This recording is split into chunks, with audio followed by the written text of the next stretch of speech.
नमस्कार, मैं Deepak Sharma one India news से। आज हम आपको बताते हुए बहुत खुशी व्यक्त कर रहे हैं कि वरिष्ठ पत्रकार शालिग्राम शर्मा के द्वारा रचित गीता मानस व निधिवान जैसी पुस्तक को उन्होंने अपने हाथों से लिख करके दुनिया को दिखा दिया कि आखिर वास्तव में गीता मानस क्या है और हनुमान जी के चरित्र के बारे में जो निधिवान पुस्तक में लिखा गया है वह बहुत ही अद्वितीय है। शालिग्राम शर्मा वरिष्ठ पत्रकार हैं, जहां विंध्य क्षेत्र ही नहीं बल्कि प्रदेश में उनका नाम है, जहां उनके कार्य को लेकर के भूर भूर प्रशंसा हो रही। इस पुस्तक के विमोचन कार्यक्रम में गैबीनाथ धाम बिरसिंहपुर सतना पहुँचे मध्य प्रदेश के उप मुख्यमंत्री राजेंद्र शुक्ल के हाथों इन पुस्तकों का विमोचन किया गया, जहां इस पुस्तक के विमोचन लोकार्पण कार्यक्रम में क्षेत्र के ही नहीं बल्कि विंध्य क्षेत्र के वरिष्ठ पत्रकार, साहित्यकार, जनमानस के साथ हजारों की संख्या में भीड़ उमड़ी, जहां सरल स्वभाव व एक तहे दिल के जीवन जीने वाले शालिग्राम शर्मा के द्वारा यह पुस्तक का विमोचन जिस कार्यक्रम में हुआ, वहाँ लोगों की हुजूम भीड़ को देखते बनी। हम आपको बता दें, वहाँ सम्मान भी किया गया वरिष्ठ पत्रकारों का, साहित्यकारों का, कलाकारों का, जहाँ यह कार्यक्रम बहुत ही सराहनीय रहा। साथ ही प्रदेश के उप मुख्यमंत्री राजेंद्र शुक्ल ने शालिग्राम शर्मा के कार्यों की भूर भूर प्रशंसा करते हुए कहा कि हम बचपन से शालिग्राम शर्मा जी को जानते हैं और देखते आए हैं कि इनके पत्रकारिता में क्या दम और क्या ताकत थी। जब यह अपना लेख कोई समाचार लिखते थे तो लोग इनको ढूंढते थे कि आखिर शालिग्राम शर्मा जी हैं कौन। हम आपको बता दें, बिरसिंहपुर क्षेत्र जो चित्रकूट विधानसभा क्षेत्र में आता है, जहां विश्व प्रसिद्ध कहें गैबीनाथ का भूत भावन शिव मंदिर, शिव जी की प्रतिमा, जहां पर उप मुख्यमंत्री ने स्वयं उनका दर्शन अभिषेक किया। साथ ही उन्होंने क्षेत्र के विकास को लेकर भी बात की, जहां उन्होंने कहा कि हम इस क्षेत्र में जो बेसहारा गाय यहाँ वहाँ भटक रही हैं, हम उनके लिए भी विशेष प्रबंध करने जा रहे हैं, जहां जंगली क्षेत्र में बड़ी से बड़ी गौशाला का निर्माण करवाएंगे। साथ ही चित्रकूट के विधायक सुरेंद्र सिंह ने कई मांगों को उप मुख्यमंत्री के समक्ष रखा और जहां राजेंद्र शुक्ल उप मुख्यमंत्री ने यह मांगों को भरपूर जल्द से जल्द पूरी करने का आश्वासन भी दिया। मैं दीपक शर्मा जहां इस कार्यक्रम में पूरी तरह से उपस्थित रहा और देखा कि यह कार्यक्रम बहुत ही लोकप्रिय रहा, जहां लोगों को इस कार्यक्रम में पहुंचने की पहले से रुचि थी, जहां शासन प्रशासन, क्षेत्र के जनप्रतिनिधि, आम जनमानस उपस्थित रहा और कई साहित्यकार इसमें अपनी शिरकत की। वन इंडिया न्यूज़ से दीपक शर्मा।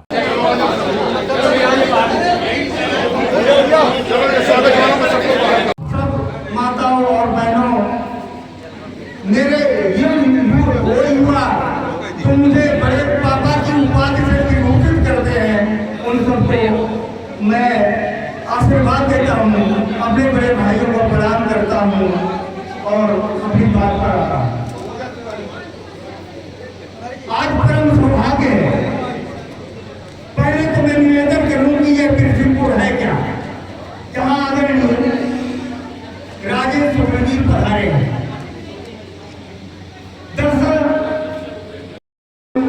किलोमीटर है तो ऋषि सरवन का क्षेत्र है और भगवान शंकर की भावभूमि है।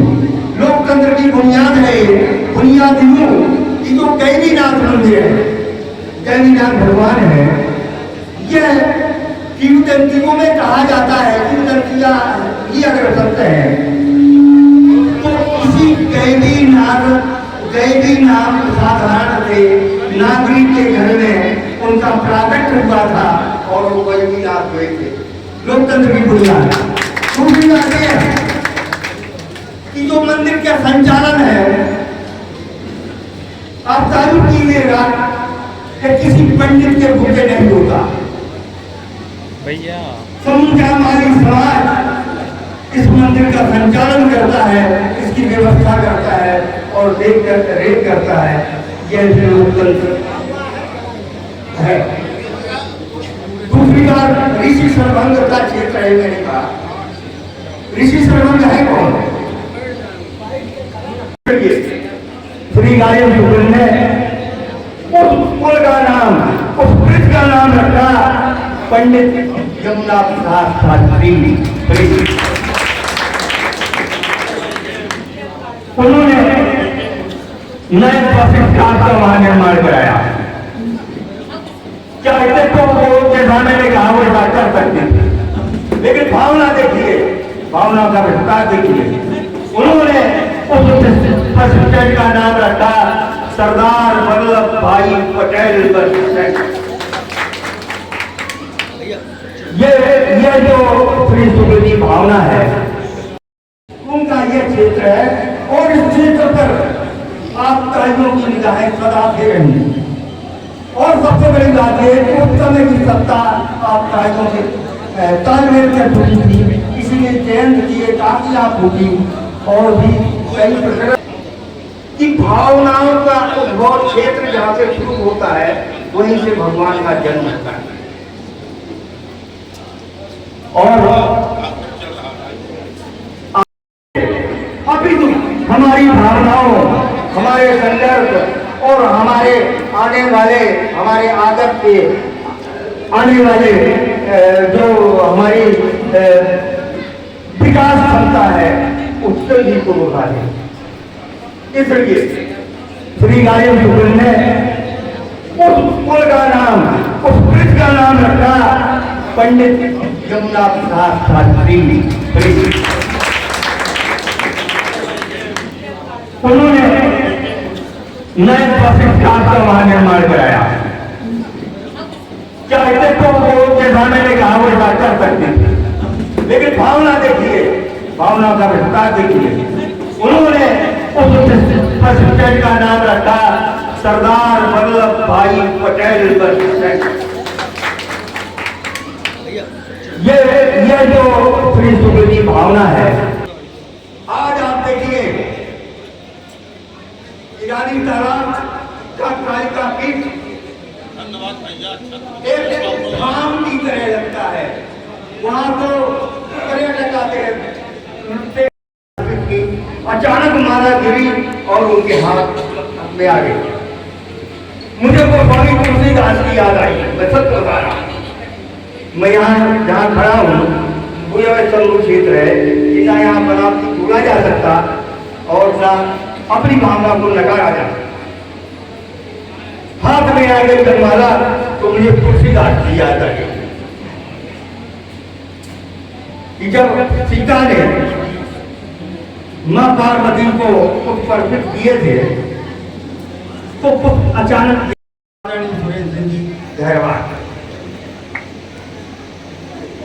चित्रकूट क्षेत्र में राजनीति चाहे जितनी हो जाए, बातें चाहे जितनी हो जाए, लेकिन पीछा ले लेकर के और फिर कहीं चले जाएगी। जब भी विकास की बात आती है तो सुरेंद्र सिंह गहरवाल सबसे आगे दिखाई देते हैं और अपने तेवर के साथ। एक सज्जन मुझसे कह रहे थे कि गहरवाल साहब है तो बहुत काम करने वाले तो उनका कुछ वोट पूरा थे। तो मैंने कहा जिसमें तेवर होते हैं, जिसमें काम करने की कसौटी होती है, क्षमता होती है, जो कुछ करना चाहता है, जो कुछ बनाना चाहता है, इस जनता को कुछ देना चाहता है, आपका तो कल्याण करना चाहता है, वो तो कठोर तो होगा। मुख वचन कटोरा, उसके हृदय में आपके प्रेम है, सम्मान है, तब तो मुख की कठोर है कि आपके साथ अन्याय ना हो नहीं पाए। अगर वो कटुना भूला वो आदमी तो फिर अन्याय को पाना कठिन हो जाएगा। ये विशेषता गहरवाल साहब की है। मैं स्वागत करता हूँ। तो ये है जितना मैंने उन्हें जाना है, हम लोग आस पास के हैं और हमारे भाई भाई के रिश्ते भी हैं, जितना मैंने उन्हें जाना है, तो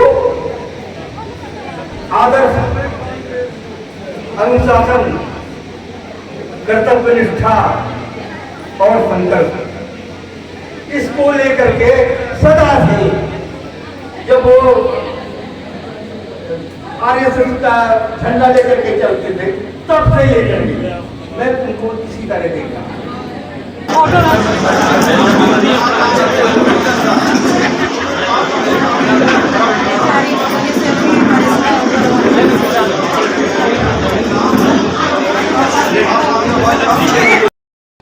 अपने लोग हैं, परिवार के हैं, कालीराम शर्मा जी, मंडल अध्यक्ष प्रमोद द्विवेदी जी, प्रदेश के उप मुख्यमंत्री और एक विजन वाले नेता, शिक्षा, स्वास्थ्य, कल्याण के क्षेत्रों में जिनकी सोच है, भारतीय जनता पार्टी के नेता और प्रदेश के उप मुख्यमंत्री, स्वास्थ्य मंत्री, हम सबके मार्गदर्शक आदरणीय राजेंद्र शुक्ल जी, आदरणीय भारतीय जनता पार्टी के जिलाध्यक्ष जी, या आदत नहीं देख के अब सपनों में हम क्या मंत्री बहन सपनों मंत्री बनाने बड़ी आनंददायक घटना होकर आदरणीय अब लोग चाहिए कि यहाँ की जिला पंचायत के अध्यक्ष आदरणीय श्री प्रजापति जी, इससे हमारे मित्र साथी जनाब शुक्ला जी, हमारे पढ़ाई के समय के टीआरएस श्री ब्राह्मण शुक्ल के पुत्र श्री जयराम शुक्ल जी, श्री रामलाल त्रिपाठी जी के पुत्र है, कृपया पधारें और अपना सम्मान पत्र साल किया जाना है। श्री राम मोहन चौबे जी को कृपया आए और अपना सम्मान पत्र साल सामने देखो।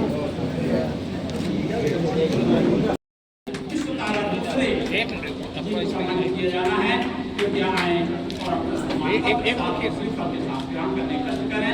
आदरणीय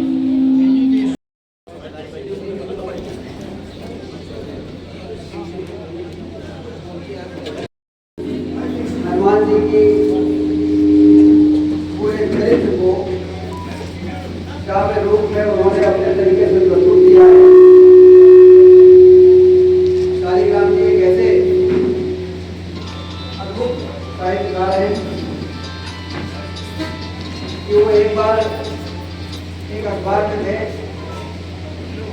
दीवा में, कौन सा अखबार था, टुडे न्यूज, और एक झोंक में रात में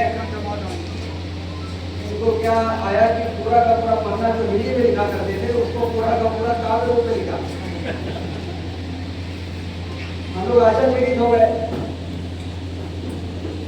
कि हिंदी में लिखने में जो समझ में आता था वो पूरा काव्य रूप में उन्होंने लिख दिया, और सबको उतना ही समझ में आ रहा था जब हिंदी पढ़ने में समझ आ रहा था।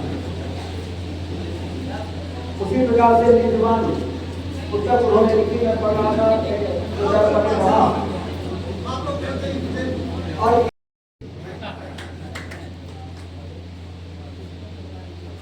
तो आज इस कार्यक्रम में आके मुझे बड़ी प्रसन्नता है।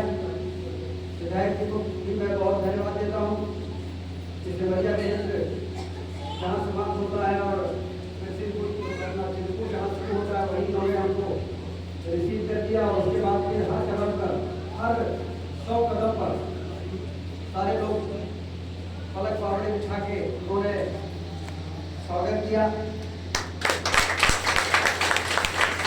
यहाँ के सीधे ज्ञानीनाथ महाराज जी के चरणों में अभिषेक करने का मौका मिला, और उसके बाद एक बहुत ही पवित्र पुस्तक का विमोचन एक पवित्र व्यक्ति के द्वारा।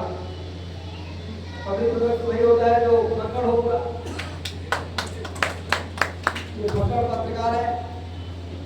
कई ऐसी कहानियां रीवा में जब ये रहते थे तो ऐसा लिख देते थे कि फिर सारे लोग एक हफ्ते उसमें जुड़ते रहते थे। और ये निकल पड़ते थे, तो देखने में भरोसा नहीं होता था कि ये जो लिखने वाला आदमी वही है जो ये देख रहे हैं। इस प्रकार से पवित्र भूमि में पवित्र व्यक्ति के द्वारा पवित्र पुस्तक के विमोचन के लिए आज मुझे यहाँ पर आने का मौका मिला। इसके लिए हमारे विधायक जी ने इस क्षेत्र के विकास की कई चीजों को यहाँ पर उल्लेखित किया है। उसमें एक दो हमने कलेक्टर को भेज दिया, वहाँ से जवाब दिया गया कि हम प्रस्ताव भेज देते हैं भोपाल में स्कूल के भवन के लिए। अब ये बच्चियों के लिए स्कूल के भवन के लिए 1.5 एकड़ जमीन भी है और वहाँ पर भवन बनाया जा सकता है। 1.5 एकड़ जमीन में कोई विवाद नहीं है, कोई कब्जा कर लेता हमारा और ज्यादा जमीन है, बच्चे को सूखले मिल जाए। जब जमीन है तो फिर दिक्कत क्या है? बताए तो जमीन को झगड़ा है। अनाज जितनी इच्छा हमारी आपसे मिलने की थी उतनी ही आपकी भी हमसे मिलने की इच्छा। आज दोनों तरफ से बराबर लगी हुई और एक और पुस्तक का विमोचन। ये आपकी पुस्तक ऐसी है कि सारे लोग पढ़ेंगे, सारे लोगों को पढ़ना पड़ेगा ये पुस्तक के विमोचन में जरूर क्या है। और दूसरा लोगों की समस्या वास्तव में यदि खेती की रक्षा के लिए भी और गौवंश की रक्षा के लिए भी हमको 1000-1000, 2-2000, 10-10,000 गौों की गौवंश वन विहार और गौ सफारी बनाना है। ये बात सही है कि सिंचाई की नहरें आ जाएंगी, किसान को पानी मिल जाएगा तो धरती से दौलत पैदा करेगा, उससे उनकी गरीबी दूर होगी, गरीबी दूर होगी किसानों की तो बाजार में खरीदी बिक्री बढ़ेगी, खरीदी बिक्री बढ़ेगी तो रोजगार के अवसर पैदा होंगे क्योंकि व्यापार बढ़ेगा, उससे बेरोजगारी भी दूर होगी। इतना बड़ा काम भारतीय जनता पार्टी की सरकार सिंचाई को लेकर कर रही है और कहते हैं कि पानी मिल गया ना तो सब ठीक होगा। इन्होंने कहा बताई ये आवारा परेशान करेगा, क्या आवारा हुआ भाई मेरी गऊ हम कह आवारा नो ये छोड़ रहे हुआ आवारा ये तो भाई ये गऊ का आवारा कह के हम और ज्यादा अपना नुकसान करेंगे। 33 करोड़ देवी देवता जिसके शरीर में बात करते हो, अच्छा बताइए कौन ऐसा प्राणी है धरती पर जेकर मल मूत्र का देख के लोग दुखना भागे। अकेले गौ माता है कि जेकर गोबर और गौमूत्र के बिना पूजा नहीं होती, उनको पूजा नहीं होगा। इससे बड़ा और प्रमाण क्या चाहिए? और ऐसी गौ माता मारी मारी फिरेगी तो मानव समाज का कैसे कल्याण होगा? और इसलिए जब तक हमको गौवंश वन विहार न बना दें, गौ अभ्यारण्य बना के उनको व्यवस्थित न कर दें, तब तो उनको हमारा न कहीं भगवान की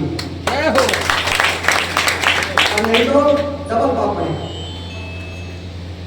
एक पाप तो ये पड़ेगा कि नारी मारी खेल रही है और दूसरा पाप पड़ेगा कि हम उनको हमारा कह रहे हैं, तो डबल पाप के भागी हम लोग होंगे। एक बार यहाँ के महाराज जी महाराज जी एक बार हम लोग फोन किए कहाँ है तो गौशाला में यहाँ पर 1000 गायों का जो गाय दूध देना बंद कर देती है उनको यहाँ पर बनाने का स्थान बनाया है, वही हम बैठे हुए हैं और वहीं पर व्यवस्था देते हैं। तो उन्होंने कहा कि गौ मारी मारी फिर रही है, इससे लोगों को मालूम नहीं है, इससे समाज का मानव जाति का कितना नुकसान होगा। और वहाँ पर कर्मचारी रख दीजिए और वहाँ तो ऐसी जगह है कि गाय अपने आप को वहाँ पहुँच जाती है। 1000-1500 गाय तो वैसी बैठी रहती वहाँ। स्वाभाविक रूप से गौओं का हैबिटेट वहाँ पर रहवास वहाँ पर है, उसको विकसित करने की जरूरत है और आपने जो चीज़ हमें बताया इसको करने की जरूरत है। और अभी हम गढ़ के पास मंगमा विधानसभा में 25,000 गायों का एक हिरौती में गौधाम बना रहे हैं, जहाँ पर 25,000 गायों का स्थान बना रहे हैं। वहाँ पर 700 एकड़ का राजस्व की जमीन है और 700 एकड़ जंगल जमीन है, 1300 एकड़ जमीन है वहाँ पर। हमने कहा यहाँ पर अब पचमेड़ा में जैसा सरस्वती ने बनाया है पचमेड़ा राजस्थान में, जहाँ पर 1 लाख गाय हैं, उसी प्रकार से हमने एक टीम भेजी कि जाओ वहाँ पर देख आइए और वहाँ पर कैसे बनाया है पूरा नक्शा लेके आइए और उसी प्रकार का कि आप अपने जो लोग गए थे कहीं के साथ बसावन नामा सभी अच्छा बनाया वहाँ पर, और उसमें कम खर्चा लगेगा। तो हमने कहा कि बढ़िया है, कम खर्चे में भी गौओं के रक्षा के लिए, गौओं की सेवा के लिए जो काम करने का मौका हमको मिला, ये गौओं का आशीर्वाद है, इसके कारण आपने बहुत अच्छी मुद्दा पकड़ा है। विधायक जी इस काम में लगे रहें और जैसे ही ये काम पूरा होगा उस दिन आप देखेंगे कि आपका चित्रकूट विधानसभा मध्य प्रदेश का सबसे दूसरे विधानसभा वर्गीय की बैठक कराई और हमने मुख्यमंत्री जी से कहा है कि ये योजना तभी पूरी होगी, ये कभी कहेंगे 6 महीने में पूरी हो रही है, कभी कहेंगे 8 महीने में पूरी हो रही है। ये एक ही शब्द पर ये योजना पूरी हो सकती है अगले जून तक। तो मुख्यमंत्री जी ने पूछा कैसे, उन्होंने कहा हर महीने आपको बैठक करना पड़ेगा। जो बैठक आज आपने की है हर महीने आपको करना पड़ेगा। जब हर महीने बैठक होगी तो फिर ये काम 6 महीने में पूरा हो जाएगा और सतना जिले में हरित क्रांति आ जाएगी, सतना जिला पंजाब हो जाएगा। कब तक फंसा रहेगा, जहाँ पर चाह है वहाँ तक आपको निकलना ही पड़ेगा। और इसलिए वो पानी आने वाले वर्ष में जब इस क्षेत्र में आएगा तो सतना की धरती से हमारे किसान अटल बिहारी वाजपेयी जी कहा करते थे, पंडित अटल बिहारी वाजपेयी जी जो भारत के धरोहर थे, वो कहते थे कि देश की गरीबी को समाप्त करना है तो धरती से दौलत पैदा करना पड़ेगा, और धरती से दौलत पैदा करने के लिए किसानों के खेत में पानी पहुंचाना पड़ेगा। वैसे उन्होंने कहा नदियों को तोड़ो, किसी नदी से कहीं बाढ़ आती है तो उसको पानी को रोको, जहाँ सूखा पड़ा है तो बाढ़ वाले पानी को सूखे क्षेत्र में पहुंचा दो। पूरे देश में सिंचाई की नहर पर जाल बिछा के धरती से दौलत पैदा करके मध्य हिंदुस्तान को दुनिया का सबसे अमीर देश बनाया जा सकता है। इसलिए जब पानी आपके यहाँ आएगा तो आपकी परेशानी दूर होगी, गौओं की जब आप रक्षा करेंगे तो आपकी परेशानी दूर होगी। देखेंगे महाकाल जैसा है, शिवालयों को लेकर आप काफ़ी या क्या लगता है कि देवीनाथ धाम को भी ऐसा करके जहाँ पर्यटक भी आए, क्योंकि महाकाल का उपलिंग के रूप में देखा जाता है। बहुत ही ऐतिहासिक स्थान है। यहाँ के शंकर जी का गर्भगृह में जैसे ही प्रवेश करते हैं तो उज्जैन के महाकाल बाबा क्या याद आती है, उसी प्रकार का स्वरूप है। पिछले दिनों यहाँ काफ़ी काम हुआ था, विकास हुआ था। अब इसको हमें धार्मिक टूरिज्म के सर्किट में इस प्रकार से जोड़ना पड़ेगा जिससे कि आसानी से लोग यहाँ पर आए, इसका प्रचार प्रसार हो। और जो काम बचा है, तालाब के चारों तरफ शेड वगैरह के कुछ काम बचे हैं, विधायक जी ने इसकी योजना बनाई है, लगे हुए हैं। और जहाँ भी आवश्यकता पड़ेगी सरकार इसमें सहयोग राशि भी देगी, बजट भी देगी और इसके प्रचार प्रसार के भी काम करेगी। शालिग्राम शर्मा जी को लेकर आपने कहा कि जनसंपर्क में अधिमान्यता नहीं हो पाई, लेकिन उनमें कला है, क्या कहना चाहेंगे उसी कार्यक्रम? वो अद्भुत प्रतिभा के धनी एक ऐसे पक्कड़ पत्रकार हैं कि जब वो लिखने लगते हैं तो उनकी लिखे हुए लेख को, काव्य हो चाहे वो हिंदी में हो, उसको जब आदमी पढ़ता है तो पढ़ता ही चला जाता है और ऐसा लगता है जैसे नदी में एक स्वाभाविक प्रवाह से जल बहता है, उसी प्रकार से उनके द्वारा लिखी गई बातें अंकित होती चली जाती है और पढ़ने वाला भी उसमें डूबता चला जाता है। तो इस प्रकार शालिग्राम शर्मा जी हैं। आज उनके द्वारा रचित निधिवान जो हनुमान जी पर केंद्रित है, उस पर जो उन्होंने उनकी लीला और उनके चरित्र को उकेरा है, वो इसका विमोचन यहाँ पर हुआ है और निश्चित रूप से पाठकों को काफ़ी इससे लाभ मिलेगा। यहाँ के विधायक जी ने यहाँ के डेवलपमेंट को लेकर कई सारी मांगे कर दी मंच से, उस पर काम शुरू हो गया है, चाहे वो विद्यालय का हो, चाहे गौशाला का हो, चाहे वो किसानों से जुड़ी हुई समस्या का हो। उन पर कलेक्टर को बात करके और उसको आगे बढ़ा लेंगे, जो उनके स्तर पर वो करें, तो शासन स्तर पर है उसको भेजें और हम लोग वहाँ पर देखेंगे।